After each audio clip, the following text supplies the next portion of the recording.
नमस्कार, आप देख रहे हैं एबी न्यूज़। दर्शकों, एबी न्यूज़ में आपका स्वागत है। सबसे पहले सभी को ईद की मुबारकबाद। और ईद की मुबारकबाद के साथ ही ईद से जुड़ी हुई ऐसी खबरें जो इस ठंडक, क्योंकि आज ठंडा का मौसम तो है नहीं, लेकिन 21 डिग्री सेल्सियस है, वर्षा हो रही है लगातार। कल देर रात से ठंडा, लोगों के घर में पंखा और एसी भी आज बंद है। इसके बावजूद भी बिहार के कई राजनेताओं के माथे पर पसीना देखने को मिल रहा है। पसीना सुबह सुबह जब 8:30 बजे एक विजुअल सारे मीडिया में, सोशल मीडिया पर, यूट्यूब पर, फेसबुक पर जब दौड़ने लगी तो सभी बड़े बड़े नेताओं के माथे पर पसीना आने लगा।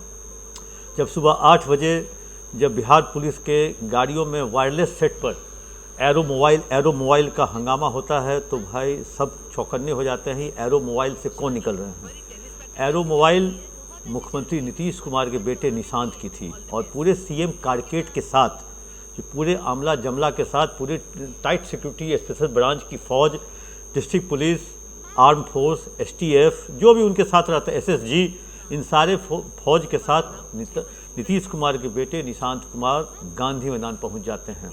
और वही तेवर, डबल लेयर की सुरक्षा, फर्स्ट लेयर नहीं 2 लेयर की सुरक्षा में निशांत पहुंचते हैं और वहाँ ईद की नमाज अदा करते हैं, वहाँ पे बैठते हैं, तस्वीर खिंचवाते हैं और वहाँ से वो उसके बाद सीधे ललन सिंह के आवास जाते हैं जो किदवईपुरी में है, और उसके बाद एग्जीबिशन रोड डॉक्टर हई के यहाँ जाते हैं।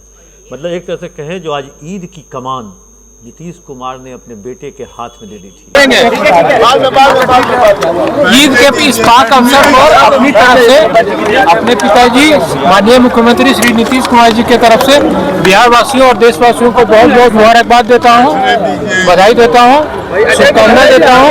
अल्लाह की बरकत हम सब देशवासियों पर बनी रहे। सर, संबोधन करें गांधी मैदान। और खुद नीतीश कुमार फुलवारी और पटना सिटी में ईद की नमाज अदा कर रहे थे और ईदी या कहे वहाँ पे सेवई खा रहे थे। लेकिन आखिरकार निशांत कुमार ने मतलब कहें ये फैसला कैसे लिया? आपने तो फैसला लिया नहीं होगा। जो निशांत कुमार जाएंगे गांधी मैदान, ये एक जो थिंक टैंक है नीतीश कुमार की, उनके द्वारा हो सकता है निर्णय लिया गया होगा।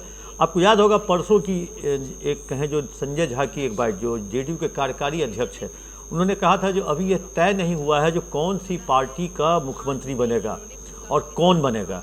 इसके बाद से आपने देखा होगा ये पूरे सीन से पिछले 2 दिनों से जो सम्राट चौधरी, जिनके नाम की चर्चा 5 मार्च, जिस दिन से नॉमिनेशन नीतीश कुमार ने भरा था राज्यसभा का, उसी दिन से सम्राट चौधरी के नाम की पर मुहर कई लोगों ने लगा दी, कई नेताओं ने लगा दी, मीडिया हाउस ने लगा दी, कई लोगों ने शपथ भी करवा दिया उनका, कुछ मीडिया चैनल्स वालों ने तो शपथ करवा दिया। लेकिन बीजेपी है, बीजेपी में कौन कब कहाँ से अचानक आके कहें जो टपक पड़ेगा वो किसी को पता नहीं।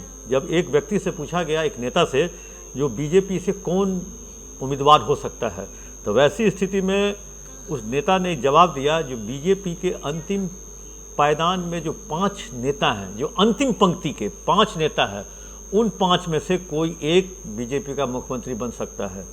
उनका कहना भी वाजिब है, क्योंकि मुख्यमंत्री दिल्ली की रेखा गुप्ता कहीं पहले 5 में नहीं थी।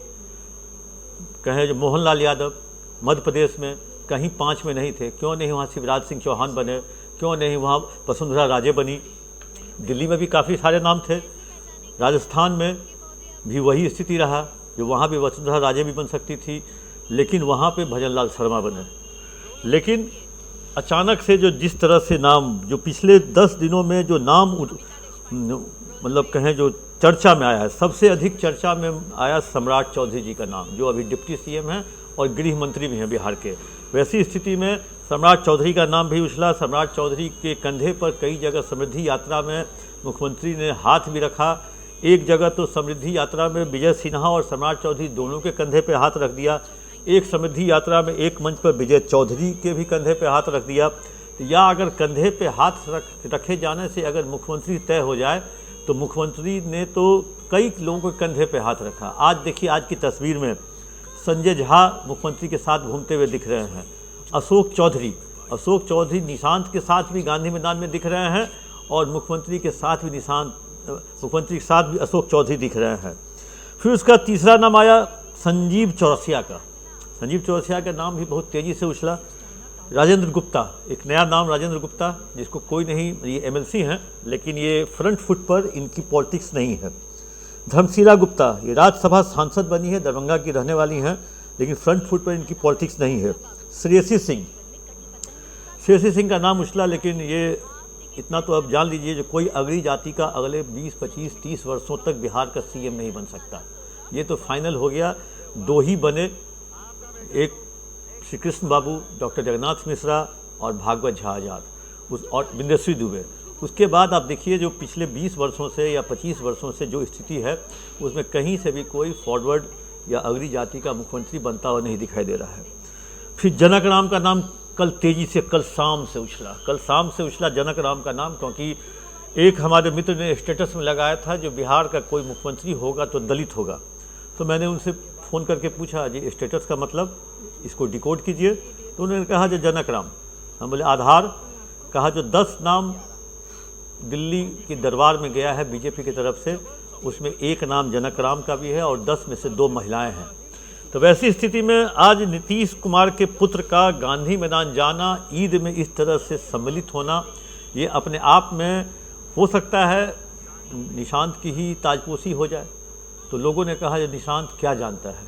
तो एक व्यक्ति ने कहा राबड़ी देवी क्या जानती थी? तो किसी ने कहा जो राबड़ी देवी के पीछे उनका परिवार था, लालू प्रसाद थे।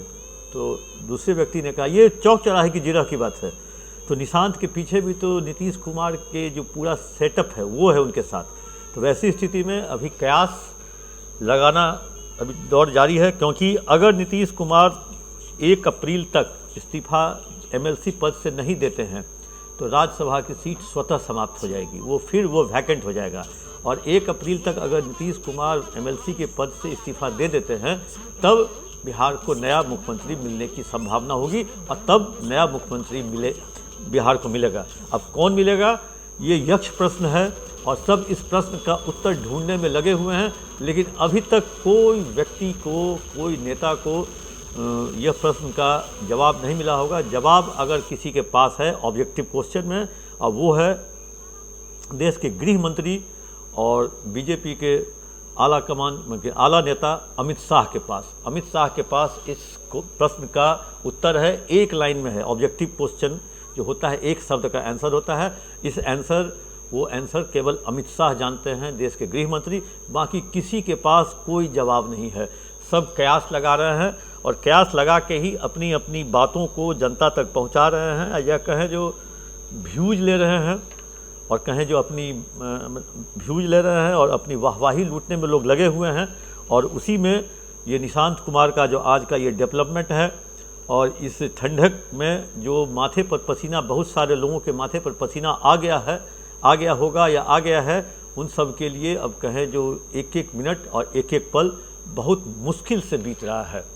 जो भी अपडेट होगा दर्शकों आप तक हम लेके पहुंचेंगे। तब तक के लिए दीजिए इजाज़त। आप अपना कमेंट बॉक्स में जाकर जरूर दें।